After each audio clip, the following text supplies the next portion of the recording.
எடுத்துக்கொள்ளுங்கள் வேதாகம புஸ்தகம் யோவான் 14ஆம் அதிகாரம் 27ஆம் வசனம். John chapter 14 verse 27. யோவான் 14:27. சமாதானத்தை உங்களுக்கு வைத்து போகிறேன், என்னுடைய சமாதானத்தையே உங்களுக்கு கொடுக்கிறேன், உலகம் கொடுக்கிற பிரகாரம் நான் உங்களுக்கு கொடுக்கிறதில்லை, உங்கள் இருதயம் கலங்காமலும் பயப்படாமலும் இருப்பதாக. இங்கே ஆண்டவர் நமக்கு என்ன சமாதானம் கொடுக்கிறாரு? Peace I leave with you, my peace I give to you, not as the world gives do I give to you. Let not your heart be troubled, neither let be afraid. பயப்பட வேண்டாம், கலங்க வேண்டாம். ஆண்டவர் நமக்கு என்ன கொடுக்கிறாரு? உலகம் கொடுக்கிற சமாதானம் கொடுக்கல. உலகம் கொடுக்கிற சமாதானம் அநேக நேரங்களிலே எப்படி இருக்கணும்னா, உனக்கு எதிர்பார்த்து ஒன்னு கொடுக்கும். இன்னைக்கு செய்தியின் தலைப்பு the power of peace. சமாதானத்தின் வல்லமை. the power of peace. ஒரு மனுஷனுக்குள்ள சமாதானம் இருந்ததுன்னா அவன் பல காரியங்கள் அவனால செய்ய முடியும். ஒரு மனுஷனுக்குள்ள சமாதானம் இல்லைன்னா எதையுமே அவனால செய்ய முடியாது. Peace gives true happiness. சமாதானம் உண்மையான மகிழ்ச்சியை தரும். சமாதானம் உங்களை தூங்க வைக்கும். Peace help you to sleep well. Peace improve health. சமாதானம் உங்களுடைய சரீர சுகத்தை அதிகரிக்கும். Peace bring clarity. சமாதானம் உங்களுக்குள்ள இருக்கிற சமாதானம் ஒரு தெளிவை உண்டு பண்ணும். சமாதானம் அநேக நாட்கள் இருக்கும். Peace last longer. Peace strengthen relationship. சமாதானம் உறவுகளை என்ன பண்ணுமா? பலப்படுத்துமா. Peace give freedom. சமாதானம் உங்களுக்கு விடுதலையை கொடுக்கும். Peace allow gratitude. சமாதானம் நன்றி உள்ளவர்களாய் இருக்க செய்யும். Peace protect your soul. சமாதானம் உங்கள் ஆத்துமாவை பாதுகாக்கும். The power of peace அநேக காரியங்களை சொல்ல முடியும். அநேக காரியங்கள் நாம் சொல்ல முடியும். ஒவ்வொரு நமக்குள்ள ஒரு மனுஷனுக்குள்ள சமாதானம் இல்லைன்னு நினைச்சீங்களா, அவனால எதுவுமே கிளாரிட்டியா டிசிஷன் எடுக்க முடியாது. இன்னைக்கு பிசாசு என்ன பண்ணுவாங்க தெரியுங்களா? ஒவ்வொருடைய வாழ்க்கையில சமாதானத்தை கெடுப்பான். என்ன? அவங்க இவங்க, ஏன்னா நீங்க சமாதானமா இருந்துட்டீங்கன்னா, சந்தோஷமா இருந்துட்டீங்கன்னா, நீங்க செய்யறதெல்லாம் தெளிவா செய்வீங்க. அது உங்க வாழ்க்கை என்ன பண்ணுது? சக்சஸ் உண்டு பண்ணும். அப்போ நீங்க ஆண்டவரை விடுதலையோட ஆராதிப்பீர்கள். ஏன்? உங்க உள்ள மகிழ்ச்சியா இருக்கும். உங்களுக்கு துன்பத்தை கொடுத்தா உங்களை என்ன பண்ண முடியாது? மைண்ட் டிஸ்டர்ப் ஆயிடுச்சுன்னா உங்களை என்ன பண்ண முடியாது? தூங்க முடியாது. அப்போ நீங்க தூங்கலன்னா ஒரு தெளிவா உங்களால வேலை செய்ய முடியாது. இன்றைக்கும் நம்ம யாரும் டிவி பார்க்காதவங்க எல்லாம் டிவி பார்ப்போம். அங்க அதுல அட்வர்டைஸ்மெண்ட் வரும் பாருங்க. சரி, என்ன பண்ணுவாங்க? ஒரு பெட் அட்வர்டைஸ்மெண்ட் கொடுப்பான், ஸ்லீப்பிங் பெட்டை பத்தி. அவர் என்ன பண்ணுவாரு? எழுந்திருச்சு போயிட்டு பக்கத்து வீட்டுல கதவு தட்டுவாரு, இல்ல ஆபீஸ்ல என்ன பண்ணுவாரு? தூங்காம வேற ஏதோ செஞ்சுட்டு இருப்பாரு. அப்போ அவங்க கண்டுபிடிச்சிருவாங்க, யூ நைட் தூங்கலன்னு. சமாதானம் இருக்கிறவர்களுக்கு நித்திரை தெளிவா இருக்கும். கர்த்தர் தமக்கு பிரியமானவர்கள் என்ன பண்றாரு? நித்திரை அளிக்கிறார். நம்ம வேதத்துல வாசிக்கிறோம். அப்போ ஒரு மனுஷனுக்குள்ள சமாதானம் இருந்ததுன்னா நீங்க என்ன பண்ணீங்க? நல்லா தூங்குவீங்க. நீங்க எப்படி இருப்பீங்க? தெளிவா இருப்பீங்க. உங்களால ஒரு முடிவை என்ன பண்ண முடியும்? நல்ல முடிவை எடுக்க முடியும். அதனாலதான் பாத்தீங்கன்னா யோவான் புஸ்தகம் 14:27 ஆண்டவர் சொல்றாரு, சமாதானத்தை உங்களுக்கு வைத்து போகிறேன். அவர் என்ன பண்றாரு? நான் போறாராம். அவர் என்ன பண்றாரு? இந்த பூமியில பிசிக்கலா வாழ்ந்தார். ஆண்டவர் மாம்சத்துல பூமியில வாழ்ந்ததுனால சொல்றாரு, நான் போறேன், என்ன பண்றேன்? நான் உங்களுக்கு சமாதானத்தை வைத்து போகிறேன். அது என்ன சமாதானம்? உலகம் கொடுக்கிற சமாதானம். உலகத்துல எப்படி சமாதானம் வரும்? நீங்க ஒருத்தருக்கு உதவி செஞ்சீங்கன்னா அவங்க சமாதானமா இருப்பாங்க. நீங்க ஒருத்தர் பணம் கேட்டு நீங்க உதவி செஞ்சீங்கன்னா அவங்களோட ரொம்ப சந்தோஷமா இருப்பாங்க. 32 பள்ளி இல்ல, 42 கூட எக்ஸ்ட்ரா வச்சுன்னு காட்டுவாங்க. எக்ஸ்ட்ரா என்ன பண்ணுவாங்க? எக்ஸ்ட்ராவே காட்டுவாங்க. நீங்க அவங்களுக்கு என்னால கொடுக்க முடியாது, பணம் கொடுக்க முடியாதுன்னு சொல்லிட்டீங்கன்னா அவங்களுடைய ரியாக்ஷன் நீங்க பார்க்கவே முடியாது. அவ்வளவு மோசமா இருக்கும். அப்போ நீங்க பாத்தீங்கன்னா இந்த ஆண்டவர் தான் சொல்றாரு, அந்த சமாதானம் இல்லப்பா, நான் உங்களுக்கு உலகம் கொடுக்கிற மாதிரி சமாதானம் கொடுக்கல. உலகம் கொடுக்கிற சமாதானம் ஒவ்வொன்றும் temporary. It's not eternal, it's not permanent. World will give only temporary peace. உலகம் எப்படி கொடுக்கும்? நீங்க உங்களுக்கு ரொம்ப சிலர்லாம் குடிக்காரங்களாம் பாருங்க. எதுக்காக குடிக்கிறேன்? சமாதானமே இல்ல, சந்தோஷம் அதெல்லாம் குடிக்கிறேன். இன்றைக்கு இன்னொரு ட்ரெண்ட் எப்படி தெரியுங்களா? ஊரை சுத்தி பாக்குறது எதுக்காக போறாங்க தெரியுங்களா? சமாதானம் இல்லாதனால என்ன பண்றாங்க? வீட்டுல சமாதானம் இல்லை, வெளியே போய் சுத்தினாவது இயற்கை பார்த்தாவது நிம்மதியாகணும்னு போறாங்க. வேர்ல்டு டூர் போறதுலாம் அப்படிதான் போறாங்க. பெருசாலாம் ஒண்ணும் அவங்க பெரிய போயிட்டு உலகத்துல போய் கண்டுபிடிக்க போல, வாஸ்கோடா காமா மாதிரி ஒரு ஒரு நாட்டை கண்டுபிடிக்க போற மாதிரி யாரும் போல. எதுக்கு போறாங்க? வீட்டுல நிம்மதியா இருக்க முடியலங்க, வெளியே போனா சுத்தி பார்த்தாவது என்ன பண்ணலாம், இயற்கை பார்த்தோனையும் மைண்ட் மாறும், அதுல சந்தோஷமா இருக்கலாம் தான் போறாங்க. இன்னைக்கு several things we have to analyze. அநேக காரியங்களை நாம் யோசித்து செயல்பட வேண்டும். அதனால ஆண்டவர் சொல்றாரு, இல்ல இல்ல இல்ல அந்த சமாதானத்தை நான் உங்களுக்கு கொடுக்கிற, உலகம் கொடுக்கிற சமாதானம் இல்ல. குடிகாரன் என்ன பண்ணுவாங்க, வீட்டுல நிம்மதி இல்லை அதனால குடிக்கிறேன், அப்ப குடிச்சு முடிச்சா அவன் நிம்மதி வந்துருதா? அப்பவே வருது இல்ல. என்ன பண்றான், போதையில அவன் சுயநினைவு இழந்து போய் ரோட்ல பெட்ல படுத்துங்கிற மாதிரி ரோட்ல ட்ரெஸ் எல்லாம் விலகி சாக்காட்டுல படுத்து தூங்குவானுங்க. அது சேரா டிரைனேஜ் தண்ணியா இல்ல ரெயின் வாட்டர் தண்ணியா இல்ல வீட்டுல இருக்கிற பாத்ரூம் தண்ணியா கூட தெரியாது, அதுல படுத்து தூங்குவானுங்க. என்ன நிலைமை? அவன் சுயநினைவு இல்ல, அவனுக்குள்ள சமாதானம் இல்ல. அப்போ ஆண்டவர் சொல்றாரு, உலகம் கொடுக்கிற சமாதானத்தை நான் உங்களுக்கு கொடுக்கல. இங்க பாருங்க, ஃபர்ஸ்ட் சொல்றாரு, உங்களுக்கு நான் சமாதானம் உங்களுக்கு வைத்து போகிறேன், என்னுடைய சமாதானத்தை உங்களுக்கு வைத்து போகிறேன். அந்த சமாதானத்தை கொடுக்கிறவர் யார்? ஆண்டவர். போகும்போது நான் யாரை கொடுத்து போனா நமக்கு? இங்க ஒரு பெரிய ரெவலேஷனே இருக்கு இந்த புத்தகத்துல. யாரு கொடுத்தா? நான் போறேன், உங்களுக்கு ஒரு தேற்றரவாளனை தருவேன், அவர் உங்களை சகல சத்தியத்துக்குள்ள பண்ணுவாரு, போதித்து நடத்துவார். The peace giver is Holy Spirit. Holy Spirit மட்டும் தான் உங்களுக்கு சமாதானம் கொடுக்க முடியும். அவரை தான் ஆண்டவர் நமக்கு கொடுத்திருக்கிறார். It's a revelation. பரிசுத்த ஆவியானவர் ஒருவரே உங்களுக்கு ஆலோசனை கொடுக்கிறவர், பரிசுத்த ஆவியானவர் ஒருவரே உங்களை சகல சத்தியத்திற்குள்ள போதித்து நடத்துகிறவர், பரிசுத்த ஆவியானவர் ஒருவரே உங்களுக்கு சமாதானம் கொடுக்க முடியும். வேதம் சொல்கிறது, ஆலோசனைக்காரர் அநேகர் உண்டானால் சுகம் உண்டாகும். If you have a more counselor, you will have peace. சுகம், கம்ஃபர்ட். எதுக்கு சிலர்லாம் கேக்குறாங்க, என் பிள்ளைக்கு என்ன படிக்க வைக்கலாம்? ஏன் உங்களுக்கு தெரியாதுன்னு கேக்குறாங்க 4 பேர் கிட்ட. இல்ல, என் பிள்ளைக்கு நான் எடுக்கிற டிசிஷன் எப்படி இருக்கணும்? பெர்ஃபெக்ட்டா இருக்கணும். அது அவங்க வாழ்க்கையை சிதைச்சிடக்கூடாது. ஒரு 4 பேரை பெற்று என்ன பண்ணுவாங்க, என் பிள்ளைக்கு என்னங்க படிக்க வைக்கலாம்? அவங்க என்ன பண்ணுவாங்க, அது இல்லாம அவங்க கேட்டது ஒண்ணு அது மாதிரி செய்ய மாட்டாங்க. அந்த ஆலோசனை பெற்றுக்கொண்டு அதுல எது பெஸ்ட்னு உட்கார்ந்து யோசிச்சு பார்ப்பாங்க. அப்புறம் என்ன பண்ணுவாங்க, அதை எக்ஸிக்யூட் பண்ணுவாங்க. அதே போலதான் ஆவியானவர் எப்படின்னா நமக்கு ஆலோசனை கொடுத்துட்டு அதுல நம்ம வழி நடத்தி வரான். உண்மையில் என் கண்ணை வைத்து உனக்கு ஆலோசனை சொல்லுவேன், நீ நடக்க வேண்டிய வழியை காட்டுவேன். வேற யாரும் நமக்கு காட்ட மாட்டாங்க. இந்த உலகத்துல இருக்கிறவங்களா அவங்க சொல்றாங்களே, இந்த கோர்ஸ் எடுத்து படிங்க, அந்த கோர்ஸ் எடுத்து படிங்க, உங்களால ஃபீஸ் கட்ட முடியல, அவங்க வந்து ஃபீஸ் கட்டுவாங்க. கேட்டு பாருங்க, ஏங்க அட்வைஸ் அது ஃப்ரீங்க, அது எவ்வளவு வேணாலும் கொடுப்பேங்க, தயவுசெய்து காசு பணம் கேட்கிற வேலை வச்சுக்காதீங்க, சிரிச்சியா சொல்லிட்டு போயிடுவாங்க. Nobody will come and help you when you are in trouble. அது கூட பிறந்தவங்களா இருக்கட்டும், யாரும் வேணாலும் இருக்கட்டும், they won't come and help you. உங்களுக்கு அட்வைஸ் தானே, இந்த உலகத்துல அட்வைஸ் ஃப்ரீயா கிடைக்கும். ஆனா ஆண்டவர் அட்வைஸ் மட்டும் கொடுக்க மாட்டார், அதுக்கான ப்ரொவிஷனையும் கொடுப்பார். அது நான் ஆராதிக்கிற தேவன். அதான் சொல்றாரு, நான் என்ன பண்றேன், உங்களுக்கு ஒரு சமாதானத்தை தரேன். அந்த சமாதானத்தை தரேன் சொல்லிட்டு அட்வைஸோட போல, அவர் ஆவியானவர் கம்ஃபர்டரை கொடுத்தாரு, அந்த கவுன்சிலரை கொடுத்தாரு. அவர் கொடுத்துட்டு தான் என்ன பண்ணாரு, போறாரு. அவர் என்ன பண்ண, நம்மள சகல சத்தியத்துக்குள்ளும் போதித்து நடத்துவாராம்.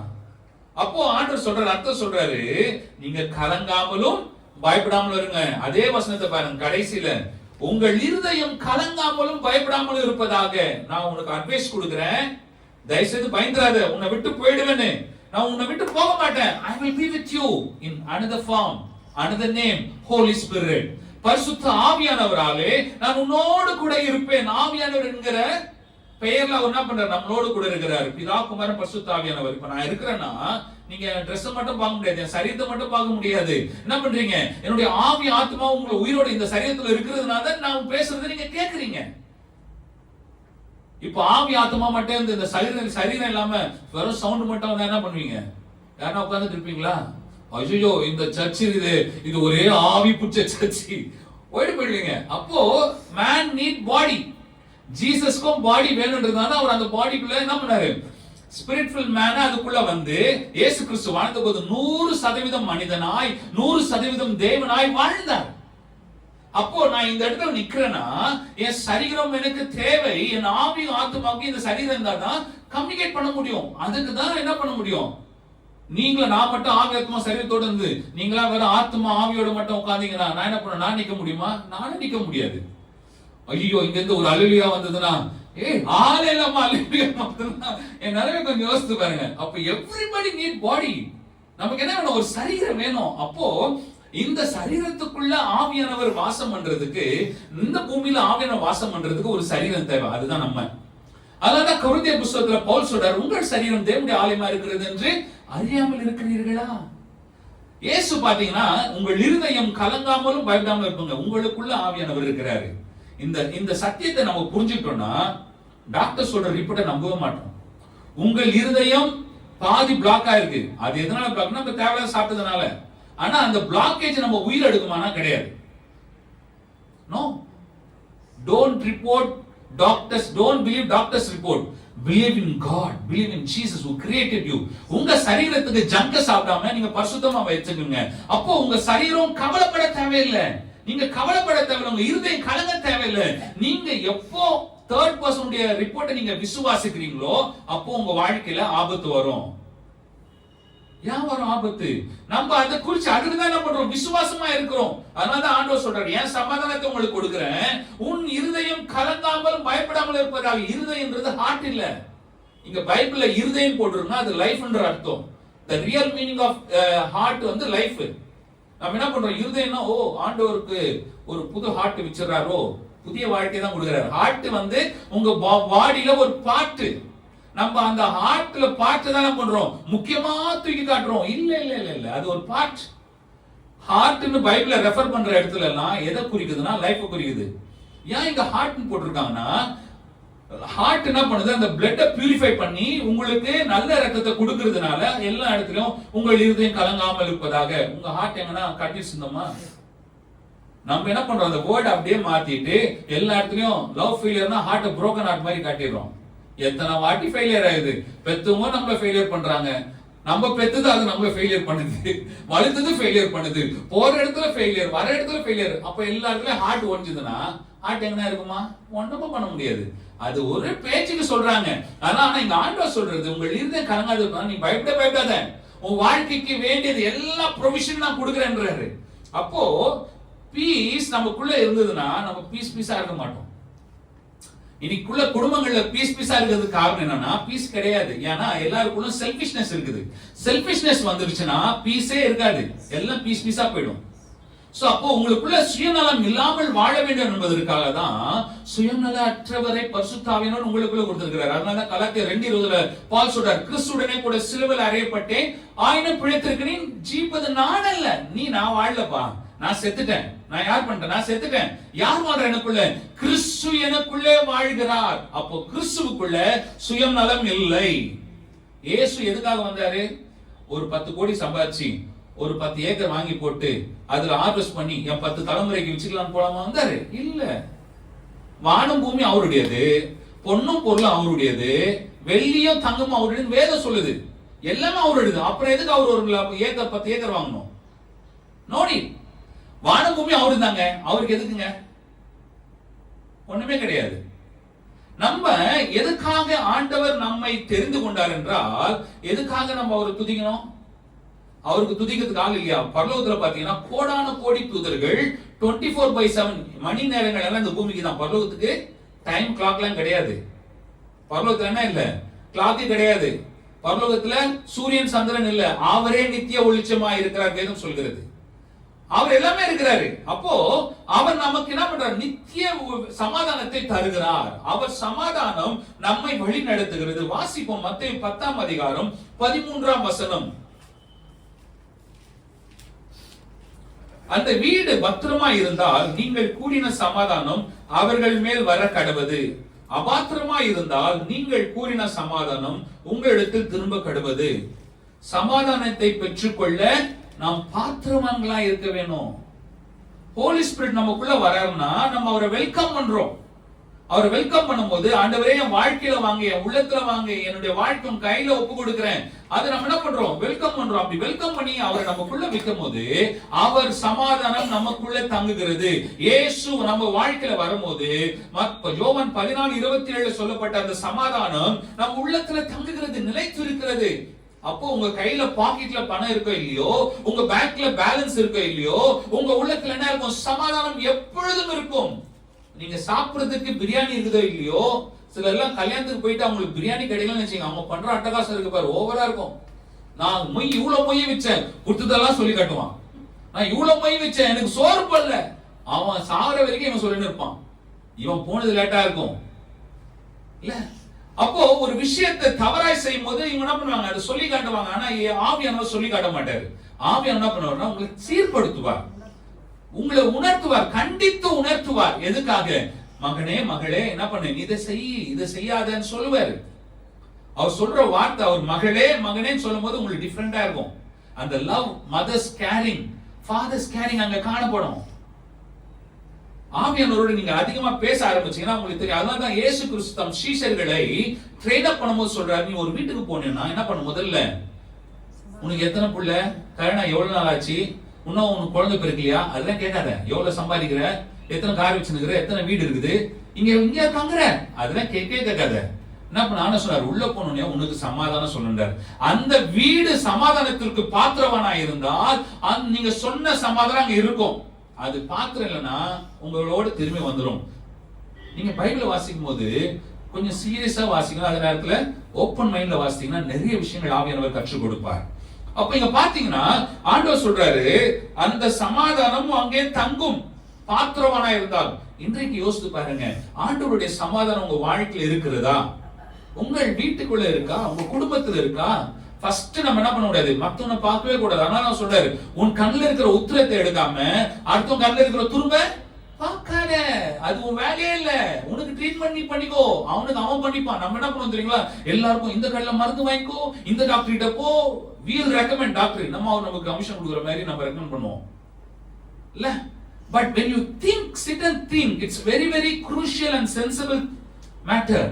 இது நமக்கு தேவையா? முதல்ல நம்ம என்ன பண்ணோம், ஊர்பட்ட வியாதி இவனுக்குள்ள இருக்கும். ஆனா இவன் சொல்லுவான், பல டாக்டரை ரெஃபர் பண்ணுவான். நீங்க ஒரு வியாதி சொல்லுங்க, ஐயோ எனக்கு கை வலிக்குதுங்க, மூட்டு வலிக்குதுங்க, ஓ இந்த டாக்டர் போங்க, அவர் ஸ்பெஷலிஸ்ட். இவருக்கு ஃபுல்லா 100 வியாதி இருக்கும், இவர் ஸ்பெஷலிஸ்ட் ரெக்கமெண்ட் பண்ணுவார். நான் என்ன சொல்லுவேன்னா, அதனால ஆண்டவர் சொல்றாரு, நீங்க பாத்திரவானா இருந்தால் அந்த சமாதானம் தங்கும் உங்க வீட்டுல. இன்றைக்கு யோசித்து பாருங்க, ஆண்டவரே என் வாழ்க்கை உங்க சமாதானம் தங்குவதற்கு பாத்திரவானா இருக்கிறதா? It's very very important. நான் தேவ சமாதானம் என் வாழ்க்கையில் இருக்கிறதா? என் வாழ்க்கையில தேவ சமாதானம் இருப்பதற்கு நான் தகுதி உள்ளவனாய் இருக்கிறேனா? நம்ம வீட்டுல பால் காசுனால என்ன பண்றோம், இந்த பால் பாத்திரம் நம்ம ஊத்துற பால் கெட்டு போகாம நல்லா இருக்குமா, இந்த பால் திரிந்து போகாம நல்லா இருக்குமா, எனக்கு பயன்படுமான்றது நம்ம 3-4 வாட்டி யோசிச்சு அதை கை விட்டு தடி பார்ப்போம். எங்கேயாவது ஏற்கனவே நேத்து காசுன பாலுடைய கரை எதனா இருக்குதா, இருந்தா என்ன பண்ணுவோம், நல்லா தேய்ச்சி கழுவோம்ல. அப்போ சாதாரண பால் குடிச்சிட்டு கீழே போட போறோம், அதுக்கே அவ்வளவு யோசிக்கிறேன்னா உங்க வாழ்க்கை மிக பிரஷியஸ், விலை மதிப்பற்றது.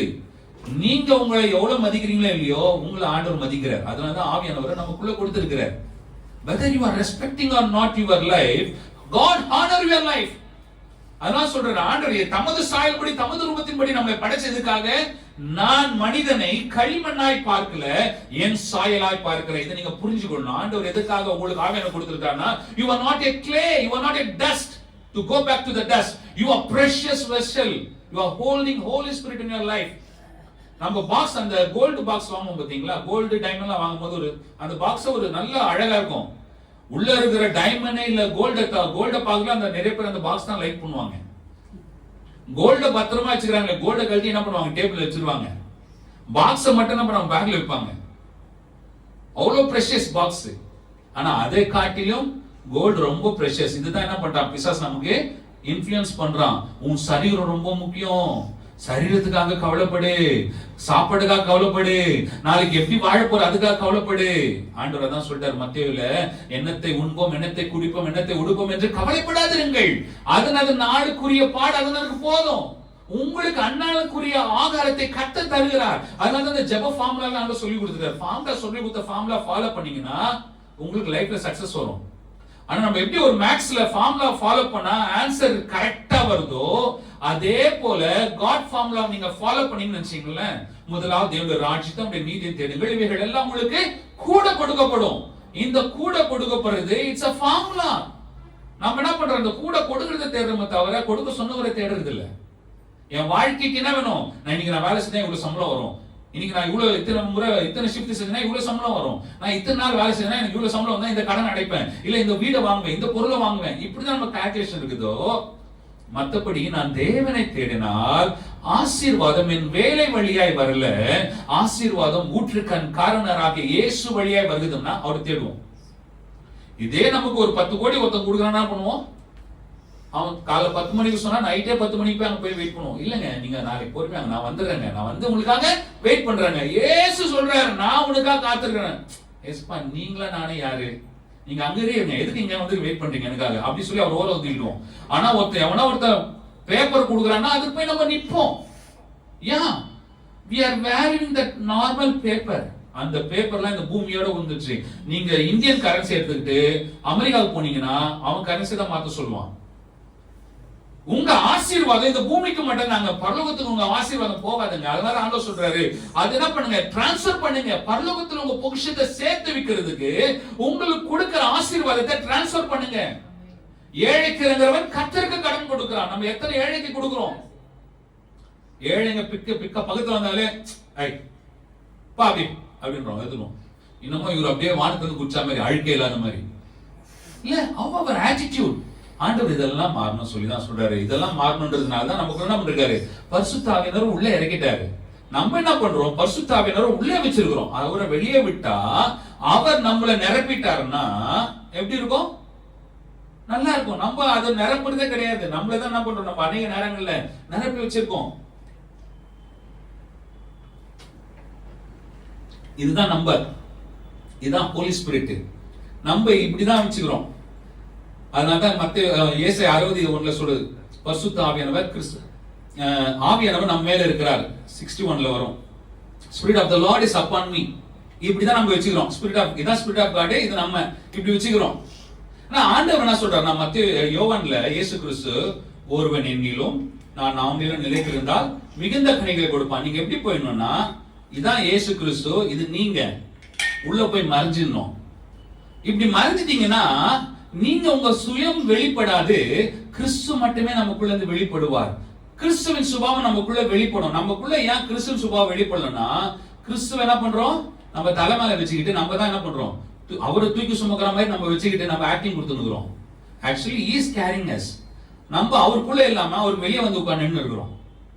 ஆண்டவர் இயேசு கிறிஸ்து தான் சொல்றாரு, நீ எனக்குள்ள இரு, நான் உனக்குள்ள இருக்கிறேன். என் ஜீவன் உனக்குள்ள இருக்கிறதுனா நான் உனக்குள்ள இருக்கிறேன். என் ஜீவனை மட்டும் வச்சுக்கிட்டு என்ன பண்ண முடியாது, நீ பெரிய ஆளா காட்ட முடியாது. நீ எனக்குள்ள மறைஞ்சிரு. when I filled you, when I covered you, when world see me, அப்பதான் லைட் வரும். ஆண்டவர் உலகத்துக்கு ஒளி எதுக்கு சொன்னாரு? நம்மளாம் டார்ச் லைட் வச்சு சுத்திட்டு இருக்கோம் வெளியே போகும்போதெல்லாம். சில இதுல பாத்தீங்கன்னா கிளிப்பிங்ஸ்ல பாத்தீங்கன்னா வெளியே பின்னாடி ஒரு பல்ப் எரியும். ஒருத்தர் யோசிக்கும் போது பின்னாடி பல்ப் எரியும். அது மாதிரி நமக்கு பின்னாடி பல்ப் எரியுது. இல்ல ஒளிவட்டமா வச்சிருக்கிறோம் பின்னாடி, ஒண்ணும் கிடையாது. இயேசுவை நமக்குள்ள வச்சிருக்கிறோம். நீங்க என்ன பண்ணுங்க, இயேசுக்குள்ள போயிடுங்க. என்ன பண்ணுங்க, இயேசுக்குள்ள நீங்க போயிட்டீங்கன்னா நீங்க வெளியவே தெரிய மாட்டீங்க. யார் உங்களை காரி துப்புனாலும் உங்களை இல்ல, இயேசுவை தான் அவன் செய்யறான். அவர் பார்த்துப்பார். நீங்க சும்மா இருங்க, நான் உங்களுக்காக யுத்தம் பண்ணுவேன். எதுக்கு சொன்னாரு?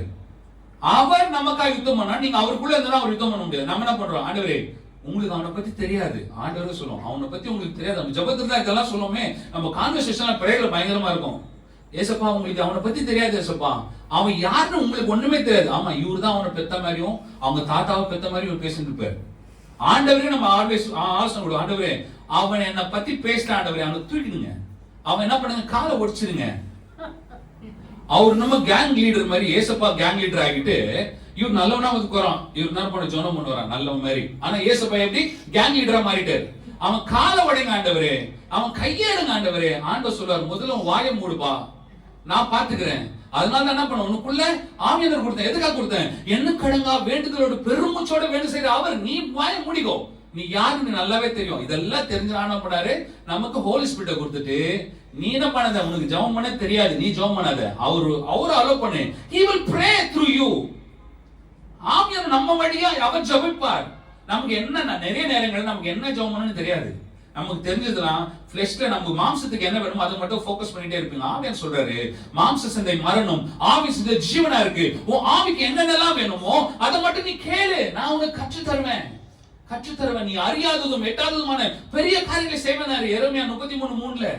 நம்ம கேட்கிறோம், நம்ம என்ன கேட்கிறோம், ஆண்டவரே எனக்கு இது கொடுங்க அது கொடுங்க, அதெல்லாம் ஆட்டோமேட்டிக்கா வரும். இயேசு கிறிஸ்து அதான் சொன்னாரு, நீ எதெல்லாம் கேட்கறியோ, நீ இட்லி வாங்கினா சட்னி சாம்பார் எத்தனை விதமான சட்னி அந்த ஹோட்டல்ல அரைக்கிறோம், எல்லா சட்னி நீ 2 இட்லி வாங்கினாலும் 1 இட்லி வாங்கினா என்ன பண்ணுவான், எல்லா சட்னி சாம்பாரும் ஃப்ரீயா கொடுப்பான். நீ அது காசு கொடுக்க தேவையில்லை. நம்ம என்ன பண்ண, ஆண்டவரே எனக்கு சட்னி வாங்கணும், நம்ம யாருன்னா காசு கொடுக்குறோமா? இல்ல. இட்லி வாங்கினா சட்னி ஃப்ரீயா இருப்பது. அதே போல நம்ம நீங்க தேவனை தேடினால் ஆசீர்வாதம் உங்க வாழ்க்கையில தன்னால வரும். நம்ம ஆசீர்வாதத்தை தேடுறோமே தவிர ஆசீர்வாதத்தின் ஊற்றுக்காரனாகிய தேவனை தேடுவதில்லை. இயற்கைக்கு அப்பாற்பட்ட அற்புதங்களை செய்கிறவர். நம்ம இயற்கை எப்போ வணங்குறோம்? மனுஷன் அவன் கண்ணு குருடாயிடுச்சு. சூரியனை படைச்சவரை வணங்காம சூரியனை பார்த்து முத்தம் முத்துக்கிறான். டப்பு டப்பு டப்புன்னு தலையில கொட்டிக்கிறான், காலில் கொட்டிக்கிறான், இப்படி இப்படி இப்படி நினைக்கிறான். என்ன பண்ணி ஒன்னும் பண்ணாலும் அந்த சூரியன் வந்து மேல வந்து, மகனே நீ என்னை வணங்கினதற்காய் உன்னை நான் சுட மாட்டேன்னு கிட்டே வரும். அது இருக்கிற இடத்துல இருக்க போகுது. நீ அவனுக்கு வெயில் வேணும், அது நன்மை வேணும்னா நீ அத சூரியன் நடந்து போனா நன்மை வரப்போகுது. நீ ஆசீர்வாதம் வேணும் என்பதற்காக ஆசீர்வாதம் பின்னாடி போனீங்கன்னா ஆசீர்வாதம் வாழ்க்கையில வரவே வராது. நீ 48 மணி நேரம் உனக்கு இருந்தாலும் இப்படிதான் கட்சி வரைக்கும் லோனை வாங்கினு பிச்சை எடுத்து தான் இருக்கணும். லோன் வாங்குறது தப்பு நான் சொல்ல, உங்களுடைய ஆசீர்வாதத்தை நீங்க படிப்படியா முன்னேறீங்க. அது that's based on each and every individual. It's not wrong. But வேதம் சொல்லுகிறது கடன் வாங்க மாட்டாய், கடன் கொடுப்பாய், நீ ஆசீர்வாதமா இருப்ப, நீ வாழாகாம தடையா இருப்ப. இந்த வாக்குத்தத்தங்கள் நம்ம வாழ்க்கையில மாம்சமாய் மாற வேண்டும் என்று ஜெபம் பண்ண வேணும். அதனால ஆண்டவர் தெளிவா சொல்லிட்டாரு, நான் தான் வார்த்தை, நான் தானே பண்ணிட்டேன், மாம்சமும் கிருமினல் சத்தியம் நிறைந்தவராய் உனக்குள்ளே வாசம் பண்றேன். அப்போ அவர் வார்த்தை, அவர் மட்டும் வார்த்தையா வந்து மாம்சமா நமக்குள்ள வாசம் பண்ணல. அவர் சொன்ன ஒவ்வொரு வாக்குத்தத்தம் நம்ம வாழ்க்கையில என்ன பண்ணும், மாம்சமாய் மாற வேண்டும். இது ஆவியானவர் எதிர்பார்க்கிறார். நம்ம வாழ்க்கை we have to learn more. Holy Spirit எதுக்காகங்க? எதுக்காக? ஒரு வீட்டுக்கு அப்பா அம்மா எதுக்காக? டம்மியா இருக்கிறதுக்காக இல்ல. அவங்க கிட்ட உட்கார்ந்து ஆலோசனை கேட்கணும். வயசானவங்க வீட்டுல எதுக்கு இருக்காங்க தெரியுங்களா? அவங்க கிட்ட கேளுங்க. ஒரு விஷயம் பண்றதுக்கு முன்னாடி அப்பா அம்மா கிட்ட கன்சல்ட் பண்ணுங்க. That is good habit. When you ignore your parent, you will see failure in your life. நீங்க பெற்றோர்களை இக்னோர் பண்ணும்போது உங்க வாழ்க்கையில ஃபெயிலியரை ஃபேஸ் தான் பண்ணுவீங்க. ஆண்டவர் அந்த சிஸ்டமை கரெக்டா வச்சிருக்கிறாருங்க. ஒரு சரீரத்துக்கு ஆவி, ஆத்மா, சரீரம். ஆவியை வெளியே விட்டுட்டு ஆத்மா உள்ள வச்சு சரீரத்தை உள்ள வச்சு அடிக்கல. சரீரத்தை வெளியே வச்சுட்டு அதுக்குள்ள ஆத்மா வச்சு அந்த ஆவிக்கு ஆத்மாக்குள்ள ஆவி வச்சிருக்கிறார். ஏன்னா இது சிஸ்டம். பிதா குமாரன் பரிசுத்த ஆவியானவர். ஒரு வீட்டிற்கு கணவன் மனைவி பிள்ளைகள் தான், இதுதான் சிஸ்டம். இந்த சிஸ்டத்தை மாறி போச்சுன்னா குடும்பம் சின்னபின்னம் ஆயிடும். நீங்களும் உங்க பிள்ளைகள் எப்படி வளர்க்கணும்னா, அது பெண் பிள்ளையா இருந்தா உன் கணவனுக்கு நீ அடங்கிருன்னு சொல்லணும். ஆண் பிள்ளையா இருந்தா உன் மனைவியை கனம் பண்ணணும், கற்றுக் கொடுக்கணும். both is very very important. நீ மனைவியை ரூல் பண்றதுக்கு பாருல. ஆண்டவர் எல்லாவற்றையும் சிஸ்டமேட்டிக்கா வேதத்துல வச்சிருக்கிறாரு. பெற்றோர்கள் பிள்ளைகளை திருமணம் ஆயிட்டா நம்ம டாமினேட் பண்ணக்கூடாது. அது அவங்க குடும்பம். நம்ம ஆலோசனை கொடுக்கலாம். அதை எடுத்து செயல்படுறதும் செயல்படாம இருக்கிறதும் அவங்களுடைய விருப்பங்கள்.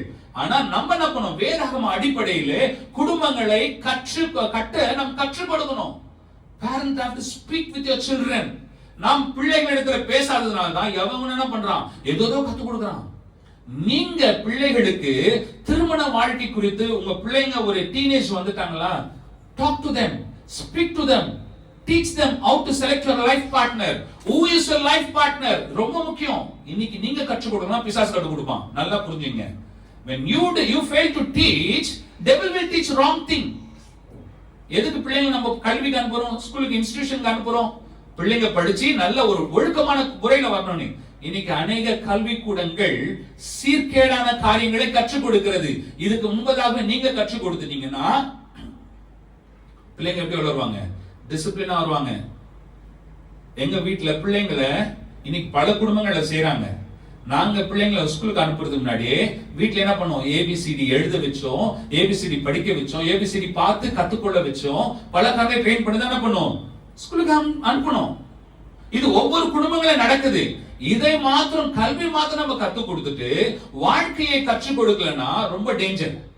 இன்றைக்கு கல்லூரிகளிலே சேம் செக்ஸ் குறித்து டீச்சர்ஸ் டீச் பண்றாங்க, ப்ரொஃபசர்ஸ் டீச் பண்றாங்க. Same sex it's not wrong என்றாங்க. But word of God says it's a wrong, it's a sin. இது பாவம். நீங்க கற்றுக் கொடுக்கணும், பிசாசு கற்றுக் கொடுப்பான். சேம் செக்ஸ் மேரேஜ் தப்பு இல்ல. இது society, common society, social world. இது சோஷியல் வேர்ல்ட் இல்ல. It's a God's created heaven. நம்ம கையில கொடுத்திருக்கிறார், நம்ம கையில கொடுக்கப்பட்ட பூமி. இதை நாம் சின்ன பின்னமாக்கிட்டா சிதறி போயிடும். இதை பாதுகாக்க வேண்டியது நம்ம மேல் விழுந்த கடமை. ஆண்டவர் குடும்பம் எதுக்கு வச்சிருக்கிறான்னா, சமாதானம் எதுக்கு கொடுக்கிறாருன்னா, நம்ம அந்த சமாதானத்தை பாதுகாக்கணும்னு, அந்த குடும்பத்தை நம்ம பாதுகாக்கணும்னு. பிள்ளைகளை எதுக்கு கொடுத்திருக்கிறாருன்னா, பிள்ளைகளை நம்ம பாதுகாக்கணும், கற்றுக் கொடுக்கணும். நம்ம கற்றுக் கொடுக்காம வளர்த்தோம்னா பிள்ளைகள் தவறான காரியங்களை வெளியே போய் கற்றுக் கொடுப்பார்கள். என்ன பாக்குறாங்களோ அதை ஃபாலோ பண்ணுவாங்க. இப்பவே உங்க பிள்ளைங்களுக்கு உட்கார்ந்து சொல்லி கொடுங்க, உங்க பேர பிள்ளைகளுக்கு சொல்லி கொடுங்க, எது கரெக்ட் எது ராங்னு. இன்னைக்கு பிள்ளைங்க, சின்ன பிள்ளைங்க, நான் சில நேரத்துல வீடியோ பார்க்கும்போது நியூஸ்ல இப்போ ஷார்ட்ஸ் எல்லாம் போட ஆரம்பிச்சிட்டான். அதெல்லாம் சொல்றான், ஒரு குழந்தை சொல்லுது, நான் என்ன பண்ண கூடாது, நான் இந்த குடும்பத்திலே பிறந்திருக்க கூடாது, நான் வேற எங்கன்னா போய் பிறந்திருக்கலாம். எப்படி அது எப்படி they are listening that. அத அவங்க பார்த்து கவனிச்சுக்கிட்டு அந்த குழந்தைய கரெக்ட் பண்ணாம அது பப்ளிக் சோஷியல் மீடியால ஏத்துறாங்க. அப்ப இத பாக்குற எத்தனை குழந்தைங்க ஸ்பாயில் ஆகும். It's a poison. Children don't have rights to choose their parent, but they are telling I have rights to choose my parent. நீங்க ஃபாரின் கண்ட்ரில போயிட்டு குழந்தைகளை திட்டினீங்கன்னா அவங்க என்ன பண்றாங்க, உடனே போலீஸ்க்கு ஃபோன் பண்ணி எங்க அப்பா அம்மா என்ன திட்டுறாங்க, போலீஸ் உள்ள போடுறான் 6 months. சொல்லலாம் சந்தோஷமா இருக்கும், மாட்டினா என்ன மேல கையை வீங்கி. நம்ம கண்ட்ரில அதெல்லாம் வராது. இங்க என்ன பண்ண வர வச்சுட்டானுங்க. எப்படி முன்ன ஆசிரியர் எவ்வளவு அடிச்சாலும் பெத்தவங்க போய் என்ன பண்ண மாட்டாங்க, கேட்க மாட்டாங்க, அவங்க நல்லதுதான் அடிப்பாங்க. நாங்களாம் அடி வாங்கி தான் வளர்ந்தோம். இன்னைக்கு ஆசிரியர் திட்டக்கூடாது, டிப்ரெஷன் ஆயிடுச்சு, நான் சூசைட் பண்ணிக்க போயிடறேன். அப்போ நீ இல்லைன்னா இன்னொரு புள்ள சமுதாயத்தை நீ இருந்து கிடக்கிறதுக்கு சமுதாயத்தை இடம் கொடுத்தனா அர்த்தம் வருவான். நான் ஒரு நல்ல லீடரா முன்னாடி இருந்து நான் பலருக்கு நன்மை செஞ்சேன்னா எல்லாருக்கும் நன்மை. நான் பக்தவனே வர விடாம நானே ஒரு ஆயுதனம் பண்ணிட்டு நான் தான் சர்ச் பாஸ்டர், யாரும் இங்க வரக்கூடாது, நான் சொல்றதுதான் கேட்கணும்னா நோவே ஆர்டர் பார்ப்பேன், நான் பொத்து பார்ப்பேன், அவர் தூக்கிடுவார்.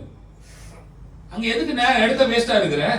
தேவராட்சிய கட்டுறதுக்கு நம்ம இருக்கிறோம். நீ தேவராட்சிய கட்டாம மத்தவன் எல்லாம் நீ டிஸ்டர்ப் பண்ணிட்டு நீ மட்டும் ஃப்ரண்ட்ல இருந்தானா பிரயோஜனம் இல்ல. எல்லாரையும் கர்த்தருக்குள் உருவாக்கி சீஷர்களை உருவாக்கணும். அதனால ஆண்டவர் பண்ணாரு, சீஷர்களை அனுப்பினார். Build your leadership, create leadership in you, then develop leadership in others. உனக்குள்ளாய் தலைமைத்துவத்தை உருவாக்கி கொண்டு அநேக தலைமைத்துவத்தை உருவாக்குறது தான் ஆண்டவருடைய அபிஷேகம். இயேசு கிறிஸ்து வந்து சீஷரை உருவாக்கிட்டு அவர் போயிட்டு என்ன பண்ணாரு, நான் உனக்கு ஸ்ட்ரெங்தன் பண்றேன், கிரேஸ் கொடுக்கிறேன், உனக்கு என்ன பண்றேன், என் ட்ரூத் உனக்குள்ள வச்சிட்டேன், கிரேஸ் கொடுக்கிறேன், என்ன பண்ண தேவ சித்தத்தை நிறைவேற்று. build God's kingdom. Family is a God's part of God's kingdom. இது என்ன பண்றான், பிசாசு டிஸ்ட்ராய் பண்றான். We have to be very cautious. நம்ம உணர்வடைய வேண்டும். நம் பிள்ளைகளுக்கு கற்றுக் கொடுக்க வேண்டிய காரியத்தை கற்றுக் கொடுக்கணும். அதனால பிசாசு நம்ம சின்ன வயசுல மொபைலை கையில கொடுத்துறான். முதல்ல டிவியை கொடுத்தா பெருசா வெளியே இருந்தது, இப்ப கையிலே வச்சுக்கோ, என்ன அட்டுழிய வேணாலும் பண்ணு, யாரும் கேட்க போறது இல்ல. எதனா கேட்டா நீ சண்டை போடுன்ட்டான். மொபைல் கையில வச்சிருக்கிற பிள்ளைங்களுடைய ஆட்டிடியூட் பாருங்க, மொபைல் இல்லாத பிள்ளைங்களோட ஆட்டிடியூட் பாருங்க, totally will be different. They will be submittable to their parents. Mobile இருக்கிற பிள்ளைங்க ரிபெலியஸா இருப்பாங்க, because that's a tool to create that unwanted emotion in that. ஏன்னா அது என்ன மொபைல்னா அது தேவையில்லாத கதிர்களை உருவாக்குறது. இந்த கதிர்களை நம்ம மாட்டிக்கிறாங்க. தயவு செய்து யோசித்து உங்க பிள்ளைகளோட உட்கார்ந்து நேரத்தை செலவழிங்க. இதை நான் சொல்லி கொடுத்தேன்னா நான் தப்பான பாஸ்டா மாதிரி, அதை பத்தி கவலை கிடையாது. That's my responsibility. இங்க ஆண்டவர் குடும்பங்களை கொண்டு வந்தால் இந்த குடும்பங்களை எப்படி கட்டுவது என்று கற்றுக் கொடுப்பது என்னுடைய வேலை. என் மேல் விழுந்த அபிஷேகம், அதனுடைய கடமை. நான் அதை செய்வேன். நீங்க ஏற்றுக்கொண்டாலும் ஏற்றுக்கொள்ளாவிட்டாலும் அதை பத்தி கவலை. யார் இங்க வந்தாலும் வரனாலும் வருவங்களுக்கு நான் சொல்லி கொடுப்பேங்க. அவ்வளவுதாங்க என்னுடைய வேலை, நான் செய்யறேன். உங்க வேலையை கேட்டு நீங்க அதை ஃபாலோ பண்ணுங்க. இயேசு கிறிஸ்து சீக்கிரம் வர போகிறாரு. அவர் வந்துட்டு போகும்போது புத்தி இல்லாத கன்னிகைகளா நாம இருந்தோம்னா ஆண்டவர் வந்துட்டு போயிடுவாரு. நீங்க அப்புறம் என்னதான் கதவு தட்டினாலும் ஹோலி ஸ்பிரிட் இருக்க மாட்டாரு. ஆண்டவர் வந்துட்டு போயிட்டாருன்னா ஹோலி ஸ்பிரிட் எடுத்து போயிடுவாரு. யார் எடுத்து போயிடுவாரு? யாரெல்லாம் ஹோலி ஸ்பிரிட்டை கனம் பண்றாங்களோ அவங்க தூக்கிட்டு போயிடுவாரு. ஹோலி ஸ்பிரிட்டை டிஸ்ஆனர் பண்றவங்கள விட்டு போயிடுவாரு. How to honor Holy Spirit இந்த பைபிள் தான் நமக்கு கத்து கொடுக்குது. இந்த பைபிளை நம்ம வாசிச்சோம்னா, இதுல நேரத்தை செலவு பண்ணோம்னா, இந்த வேதாகம் நம்முடைய வாழ்க்கைக்கு வேண்டியதை கற்றுக் கொடுக்கும், நம் வாழ்க்கையை மாற்றும், நம் சுபாவத்தை மாற்றும். இது என்ன பண்ணும், இயேசு ராஜா வரும் பொழுது ஆவி என்ன பண்ணும், நம்மள அப்படியே தூக்கிட்டு போயிடுவார். பாரமான யாவற்றையும் ஒதுக்கி போட்டுட்டு நம்ம பிஸியா இருக்கிறதெல்லாம் தூக்கி வேற ஓரம் கட்டிட்டு which is important அது நம்ம ஃபோக்கஸ் பண்ணுவோம். மனுஷன் வாழ்றதுக்கு எஜுகேஷன் முக்கியம் தான்.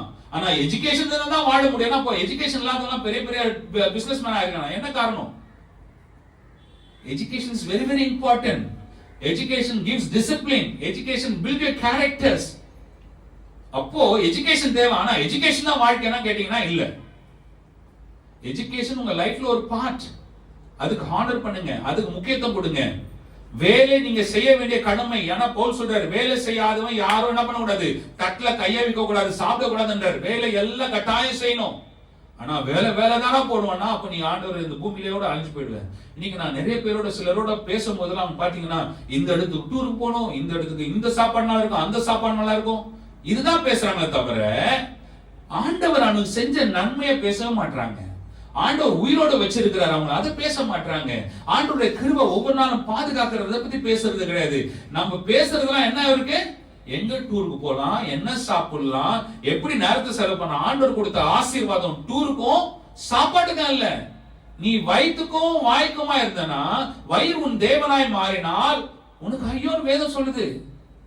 we have to be cautious. அதுக்கு டூர் போக கூடாதுங்க. டூருக்கு போங்க, வெளியே போங்க, நல்லா சாப்பிடுங்க. But give first priority to God. ஆண்டவருக்கு முதலிடத்தை கொடுங்க. ஆண்டவரை விட்டுட்டு எங்கேயும் போகாதீங்க. எங்க போனாலும் ஜெபம் பண்ணுங்க. எந்த இடத்துக்கு போனாலும் நீங்க தான் தேவ ஆலயம், அமர்ந்து ஜெபம் பண்ணுங்கள். தேவனுக்கு முதலிடத்தை கொடுங்க. இது ரொம்ப முக்கியம். இந்த டிசிப்ளின் நீங்க வளர்ந்தீங்கன்னா உங்க வாழ்க்கை வாளாகாமல் தலையாகும். உங்கள் சந்ததிகள் தேவ மகிமை இந்த தேசத்திற்கு கொண்டு வருவோம். ஹalleluya. நாம் கண்களை மூடி இன்னும் அநேக காரியங்களை கர்த்தர் கற்றுக் கொடுக்கிறார்.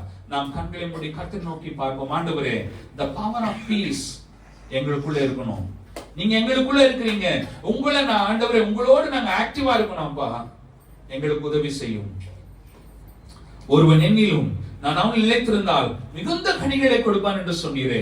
எங்க வாழ்க்கை கனி நிறைந்த வாழ்க்கை இருக்க நாங்கள் உம்மிலே நிலைத்திருக்கணும். உம்மிலே நாங்கள் நிலைத்திருக்கணும். ஆண்டவரே, வேறானது ஆண்டவரே அப்பா மண்ணில் நிலைச்சிருக்கும் போது அது நல்லா ஹெல்த்தியா வளருது ஆண்டவரே. அதே போல நாங்க உங்களுக்குள்ள நிலைத்து இருக்கும் பொழுது, உங்க வசனத்துல நாங்க நிலைத்து இருக்கும் பொழுது, உங்க வார்த்தையில் நாங்க சுகித்து இருக்கும் பொழுது எங்க வாழ்க்கை ஆசீர்வாதமா இருக்கும். நாங்க வாழாகாமல் தலையாவும். இப்பொழுது கஷ்டப்படுற மாதிரி இருக்கும், ஆனா அதை நாங்கள் அதுல நிலைத்திருப்போமானால் பொறுமையோடு அதுல கர்த்தர் ஏற்ற காலத்துல உயர்த்தும்படிக்கு அவருடைய பலத்த கரத்துக்குள்ள அடைஞர்கள் சொன்ன வார்த்தையின்படி ஆண்டவரே நாங்கள் நிலைத்திருக்க, உம்முடைய வார்த்தையிலே நாங்கள் நிலைத்திருக்க ஆண்டவரே உமக்குள்ளாய் மறைந்திருக்க எங்களுக்கு கிருபை தாரும். இந்த கால வேளையில எங்களோடு பேசணும் வார்த்தைக்காக ஸ்தோத்திரம்ப்பா. அநேக நேரங்களிலே ஆண்டவரே சமாதானத்தை எங்களுக்குள்ள வச்சுக்கிட்டு நாங்க சமாதானத்தை ஊரெல்லாம் தேடிட்டு இருக்கோம். சமாதானம் எங்களுக்குள்ளதான் இருக்கிறது. சமாதானத்தின் தேவன் எங்களுக்குள்ளதான் இருக்கிறீர். இந்த இடத்துக்கு போனா சமாதானம், அந்த இடத்துக்கு போனா சமாதானம் இல்லப்பா. நீரே சமாதான காரணர். எங்களுக்குள்ள நீர் வாழ்கிறீர். எங்களுக்குள்ள நீங்க வாழ்றீங்கப்பா. ஹalleluya. ஆண்டவரே, உமது வார்த்தை எங்கள் வாழ்வாய் மாறும் பொழுது எங்கள் வாழ்க்கை சூழ்நிலைகள் மாறும், எல்லாம் மாறும் ஆண்டவரே. எந்த உள்ளம் புது கவியாலே பொங்க இயேசுவை பாடிடுவே. அவர் நாமமூற்றுண்ட பரிமள தைலம் அவரையே நேசிக்கிறே. அவர் நாமமூற்றுண்ட பரிமள தைலம் அவரையே நேசிக்கிறே. அல்லேலூயா, துதி அல்லேலூயா. எந்த நன்மையெல்லாம் இயேசுவை பாடிடுவே. அல்லேலூயா, துதி அல்லேலூயா. எந்த நன்மையெல்லாம் இயேசுவை பாடிடுவே. இத்தனை கிருபைகள் நித்தமும் அருளிய கர்த்தனை கொண்டாடுவே. இத்தனை கிருபைகள் நித்தமும் அருளிய கர்த்தனை கொண்டாடுவே.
மறைத்தாரே, கடும் கோபம் நீங்கி திரும்பவும் என்னை கிருபையை பொழிந்தாரே. கடும் கோபம் நீங்கி கிருபையை என்னை கிருபையை பொழிந்தாரே. அல்லேலூயா துதி அல்லேலூயா, எந்த நன்மையாம் இயேசுவை பாடிடுவேன். அல்லேலூயா துதி அல்லேலூயா, எந்த நன்மையாம் இயேசுவை பாடிடுவேன். இத்தனை கிருபைகள் இத்தமும் அருளிய கர்த்தரை கொண்டாடுவேன். இத்தனை கிருபைகள் இத்தமும் அருளிய கர்த்தரை கொண்டாடுவேன். பஞ்சகாலம் பெருகிடவே நானும் தம் தஞ்சமையானாரே. அங்கும் இங்கும் நோய்கள் பரவி வந்தாலும் அடைக்கலம் அளித்தாரே. அங்கும் இங்கும் நோய்கள் பரவி வந்தாலும் அடைக்கலம் அளித்தாரே. அல்லேலூயா துதி அல்லேலூயா, எந்த நன்மையாம் இயேசுவை பாடிடுவேன். அல்லேலூயா துதி அல்லேலூயா, எந்த நன்மையாம் இயேசுவை பாடிடுவேன். இத்தனை கிருபைகள் இத்தமும் அருளிய கர்த்தரை கொண்டாடுவேன். இத்தனை கிருபைகள் இத்தமும் அருளிய கர்த்தரை கொண்டாடுவேன். களிப்போடு இரக்கமை சேர்த்திட என் கர்த்தரை வருவாரே. அவளோடு நாமும் வானத்தை நோக்கி அனுதினம் காத்திருப்போம். அவளோடு நாமும் வானத்தை நோக்கி அனுதினம் காத்திருப்போம். அல்லேலூயா துதி அல்லேலூயா, எந்த நன்மையாம் இயேசுவை பாடிடுவேன். அல்லேலூயா துதி அல்லேலூயா, எந்த நன்மையாம் இயேசுவை பாடிடுவேன். இத்தனை கிருபைகள் இத்தமும் அருளிய கர்த்தரை கொண்டாடுவேன். இத்தனை கிருபைகள் இத்தமும் அருளிய கர்த்தரை கொண்டாடுவேன்.